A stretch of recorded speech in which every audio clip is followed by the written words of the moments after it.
Finally ഇപ്പോൾ ഇതാ tourist family എന്ന ചിത്രം ജിയോ ഹോട്ട്സ്റ്റാർ എന്ന പ്ലാറ്റ്ഫോമിലൂടെ റിലീസ് ചെയ്തിരിക്കുകയാണ്. തമിഴ്, തെലുങ്ക്, മലയാളം, കന്നഡ, ഹിന്ദി തുടങ്ങിയ ഭാഷയിലാണ് റിലീസ് ചെയ്തിരിക്കുന്നത്. അതോടുകൂടി രജനീകാന്ത്, വിഷ്ണു വിശാൽ എന്നൊക്കെ പ്രധാന കഥാപാത്രങ്ങളായ ചിത്രമായിരുന്നു ലാൽ സലാം.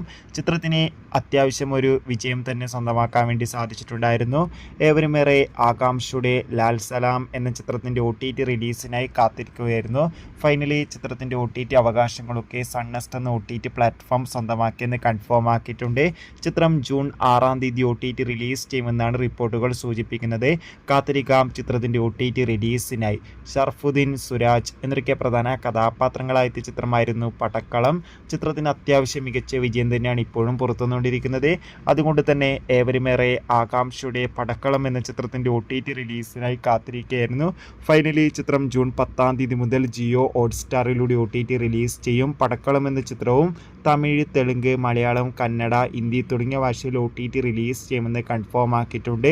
ചിത്രങ്ങളുടെ റിലീസിനായി നമുക്ക് കാത്തിരിക്കാം. നിങ്ങൾ കാത്തിരിക്കുന്ന ചിത്രം ഏതാണെന്ന് കമൻറ്റ് ചെയ്യുക.